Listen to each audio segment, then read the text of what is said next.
Assalamualaikum warahmatullahi wabarakatuh. Agan-agan yang ganteng-ganteng, yang cantik-cantikan. Nih, hari ini hari Jumat ya. Hari Jumat pagi. Tadi pagi kebetulan kita itu bangun subuh. Habis sholat subuh, habis bangun lalu sholat subuh berjamaah di masjid. Setelah selesai sholat sambil duduk sambil wiridan, itu terinspirasi tentang sebuah tema investasi air kencing manusia atau investasi kotoran manusia di hutan atau di sungai. Maksudnya gimana kan? Kita ini orang-orang yang suka ke hutan, orang-orang yang suka ke sungai, itu terkadang kan kepengin buang air kecil atau kepengin buang air besar. Nah, supaya air kecil atau air kencing yang kita buang tersebut bernilai investasi, baik investasi di dunia maupun investasi di akhirat, itu gimana caranya? Kira-kira begitu. Nah, supaya kotoran atau mohon maaf dalam tanda petik tai yang kita buang itu bisa bernilai investasi baik di dunia maupun di akhirat, itu gimana caranya? Kira-kira begitu. Maka terpikirlah minimal itu ada 5 hal yang harus kita perhatikan kalau kita itu mau investasi air kencing atau investasi kotoran di hutan atau di sungai. Yang pertama, rubah mindset. Maksudnya selama ini kita itu kan punya pikiran, punya mindset itu bahwa buang air kecil. Yo, air kecil dibuang. Nggak salah memang kita buang. Tetapi coba kita rubah. Dari membuang air kecil menjadi memanfaatkan air kecil. Jadi dari membuang kotoran kita menjadi menginvestasikan kotoran kita. Loh, kok bisa? Iya. Saya jadi ingat sebuah cerita dulu ketika masih kecil. Kakek saya, mudah-mudahan beliau dirahmati Allah Subhanahu wa Ta'ala, itu punya satu kaleng tempat menampung air kencing beliau. Jadi kalau dia kencing malam-malam ke kamar mandi, air kencingnya itu di beliau tampung. Nanti di pagi harinya atau disimpan di kebun. Lalu setelah beberapa hari dia siramkan kepada tanaman-tanaman yang berada di sekitar rumah. Nah, itu contoh. Nah, kemudian oleh tanaman-tanaman tersebut air kencing kita dicerna menjadi pupuk yang sangat bagus. Lalu pohon pun berbuah, buahnya kita ambil, kemudian kita makan jadi air kencing lagi. Nah, itu. Air kencing bisa bermanfaat untuk menyuburkan tanah yang subur kemudian menghidupkan pohon yang subur menghasilkan buah yang enak kita makan, makanan berubah menjadi air kencing lagi. Terus itulah siklus alamnya. Nggak ada yang mubah dari seseorang yang baik. Sampai air kencingnya pun bermanfaat. Kita perlu ingat, kita makhluk Allah Subhanahu wa Ta'ala, bukan hanya kita manusia, tetapi tanah juga makhluk Allah. Tetapi tumbuhan juga makhluk Allah. Buah-buahan juga makhluk Allah. Nah, itu. Jadi sadar atau tidak sadar, kalau kita merubah mindset dari membuang air kecil menjadi investasi air kecil, maka air kencing kita akan berubah menjadi tanah yang subur, maka air kencing kita akan berubah menjadi pohon yang subur, maka air kencing kita akan berubah menjadi buah-buahan yang lezat, lalu buah-buahan yang lezat pun akan menjadi sumber pangan bagi umat manusia. Betul. Nah, apalagi kalau di hutan seperti ini. Ketika kita mau buang air kecil atau mau buang air besar, itu kan nggak ada tempat yang khusus. Kalau pas di tengah hutan seperti ini. Itu yang pertama, caranya rubah mindset dari buang air kecil menjadi investasi air kecil, dari buang hajat menjadi investasi hajat, dari buang tai misalnya menjadi investasi tai, kira-kira begitu. Mohon maaf kalau bahasa kasar, biar ingat ya. Yang pertama merubah mindset. Jadi kalau selama ini teman-teman yang suka mancing di kali, teman-teman yang suka mendaki gunung, pikirannya masih buang air kecil, pikirannya masih buang hajat, mulai sekarang dirubah menjadi pikirannya investasi kencing, investasi tai. Supaya apa? Supaya bermanfaat untuk kita baik di dunia maupun di akhirat. Kalau di dunia udah jelas, air kencing kita, kotoran kita bisa menjadi buah-buahan yang kemudian bisa dimanfaatkan oleh kita manusia dan juga bisa dimanfaatkan oleh makhluk Allah yang lain. Seperti burung misalnya, monyet misalnya, serangga misalnya, belatung misalnya, dan lain-lain. Lalu di akhirat gimana?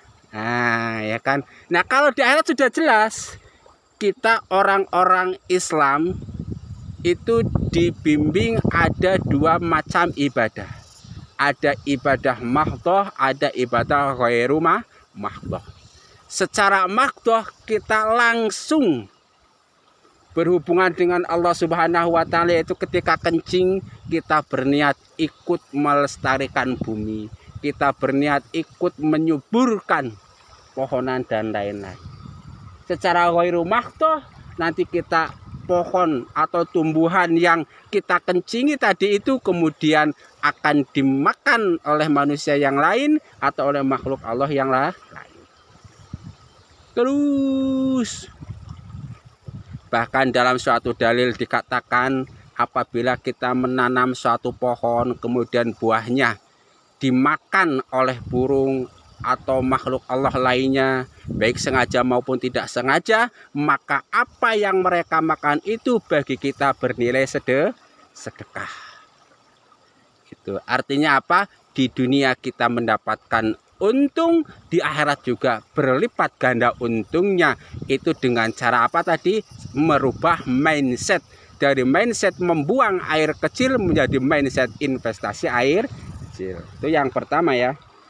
Yang kedua, jika takut membaca doa. Maksudnya gimana ya?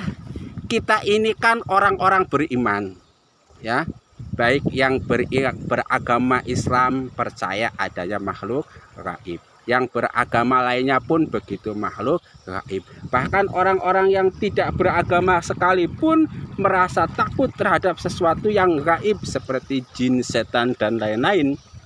Kira-kira begitu ya. Nah, maka ketika kita mau buang air kecil, saya ini khususnya kadang mikir, jangan-jangan nanti di semak-semak ini ada ularnya gitu kan. Atau jangan-jangan di tepi air ini ada buayanya. Atau jangan-jangan bahkan ada hantu, ada jin, setan dan lain-lainnya. Kira-kira begitu. Nah, untuk menghilangkan rasa takut tersebut, kalau saya sebagai muslim ya, mohon maaf kalau yang bukan muslim, itu membaca doa buang air kecil atau buang air besar, yaitu Allahumma inni a'udzubika minal khubsi wal khaba'is. Ya Allah, aku mohon berlindung kepadamu dari setan laki-laki dan juga dari setan perempuan. Kira-kira begitu.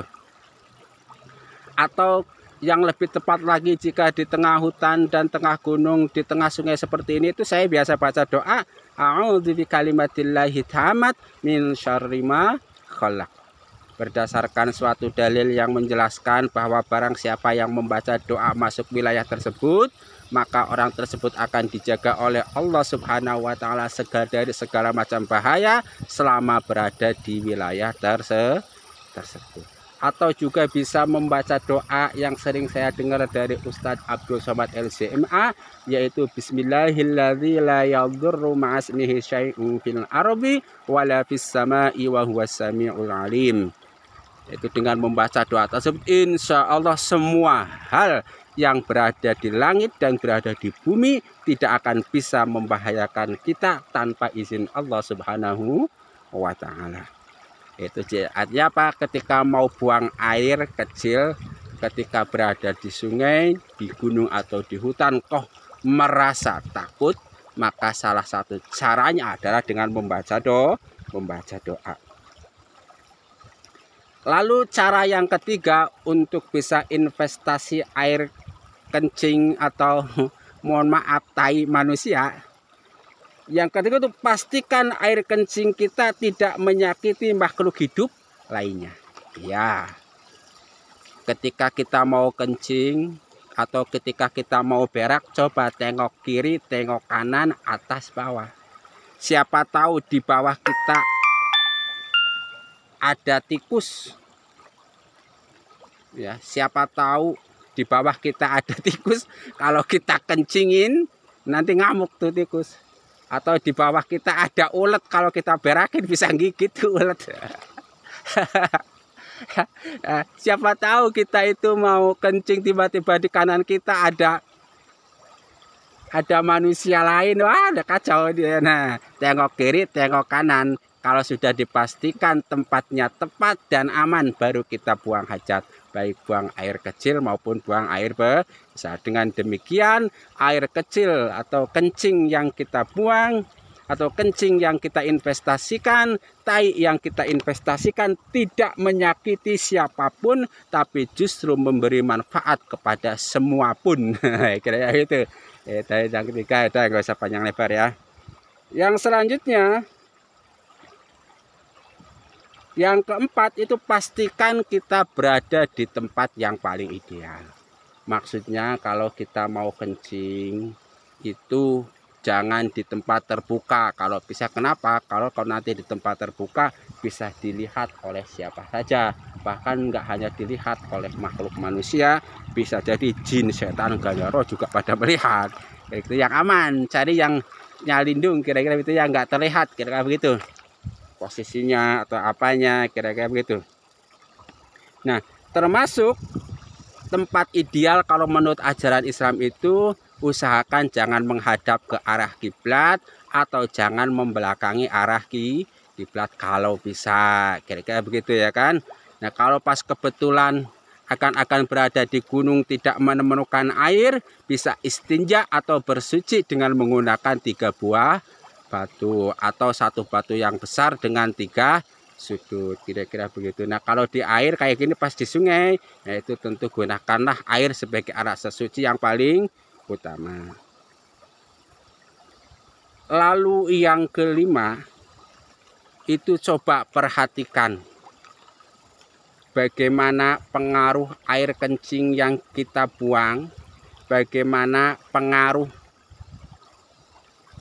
kotoran yang kita buang terhadap lingkungan sekitar. Ya kayak begitu ya. Jadi seperti yang saya ceritakan tadi itu, tai yang kita buang kemudian dia itu akan dicerna oleh tanah.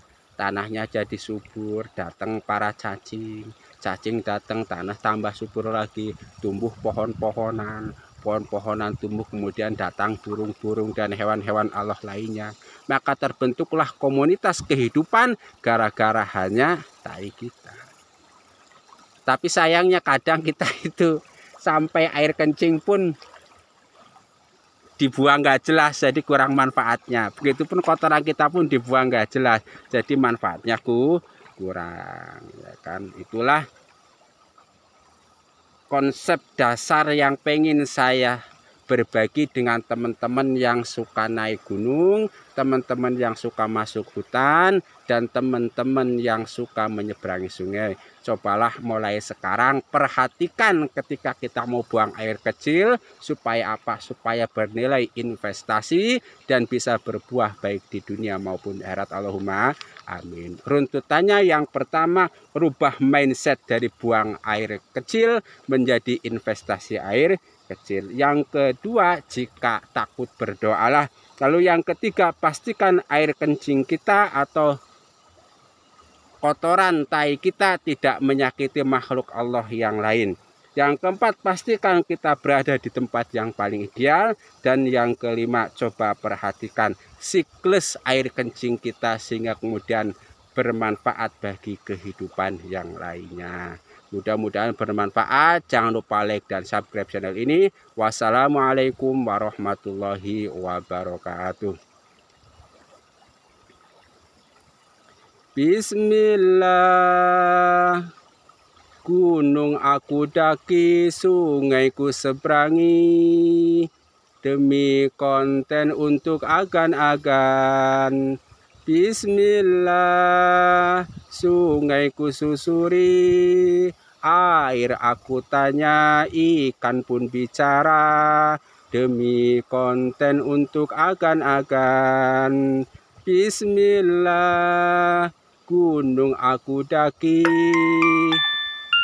pohon pun cerita, hewan pun bicara, demi konten untuk agan-agan.